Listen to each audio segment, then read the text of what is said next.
Do boxing fans really want 50-50 fights? Watch this video. Hello, welcome to Tommy Edson. I hope you're all well. If you're anything like me, you love to watch boxing, and a competitive boxing match is what we all crave for, right?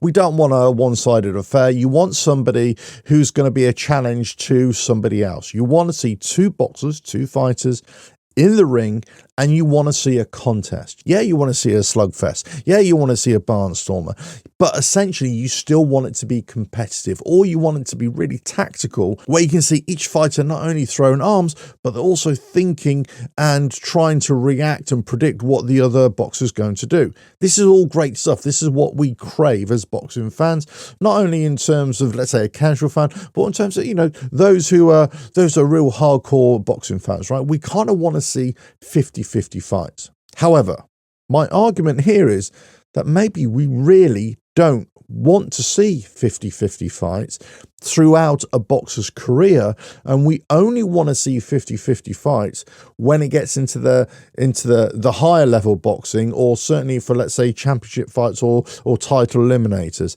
That's where we really want to see the 50-50 fights. Because in our minds, psychologically, we want heroes. We want somebody to follow. So when you're talking about boxers with padded records, the only way boxers get to an elevated status up the rankings, let's say, is to sometimes have a padded record. Who have they fought? Who have they beaten? And this is what promoters, this is what managers, this is what boxers, they try and carefully guide a boxer's career so that they're never really put under too much jeopardy too quickly. They make incremental steps, and they keep on going up the different rankings. They go up in the different quality until they get to that point where they're at a regional level, a national level, European level, or world level. But each time they just keep on building up. At some point, though, they are protected. They are put in against journeymen. They are put in where the coaches, the managers, and the promoters, they've got a really good idea that, you know what, they're not going to lose here. They're definitely going to win. So most fighters in those early fights, they don't have 50-50 fights. Most. They have a padded record. But what I'm saying is we need those boxers to have padded records. So as fans, we can latch onto an up-and-coming boxer and follow their career as they go up and up and up.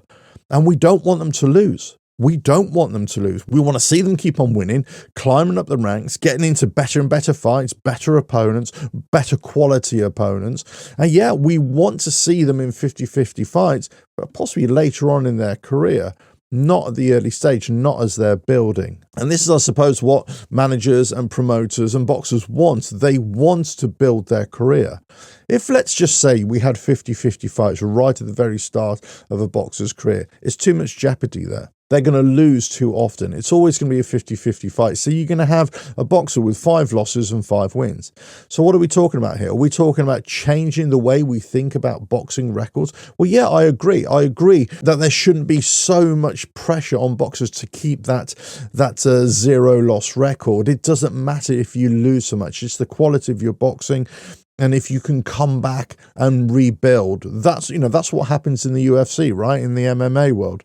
So why can't it happen to boxing? The point is, at some point, you've got to get yourself into the upper levels. And the only way you can get into the upper levels is by having a good record. Because you can then attract better purses, you can attract a better audience, you can attract a better quality opponent as well. Yeah, so fight fans, we want heroes. We want boxers who we can, believe in and follow and cheer on and hope that they do well. And when they don't do well, you kind of feel a little bit let down, a little bit deflated. Just like your favourite football team, they lose at the weekend and you feel a little, really flat.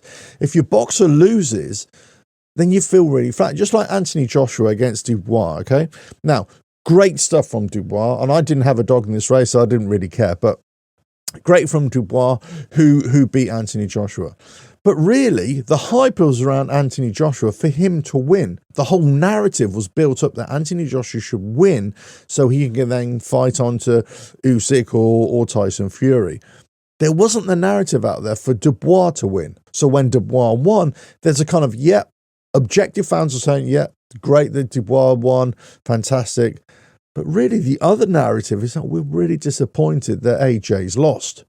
So this is what I'm talking about. So many people have jumped on to the Anthony Joshua name over many, many years, and they followed his career, and they want to see him keep on winning. Now, that doesn't mean that fans can't jump onto another boxer. Maybe they jump onto Daniel Dubois now, and they want to follow him, and they want to cheer him on more and more as a next generation heavyweight. Of course, that can easily happen, and that should happen in many ways. But what I'm saying is, if Anthony Joshua hadn't had the career he'd had, if he hadn't beaten all those opponents, he wouldn't have become a household name. He wouldn't have become a name that people want to cheer on, that people want to be associated with, that promoters and managers and companies and brands want to be associated with.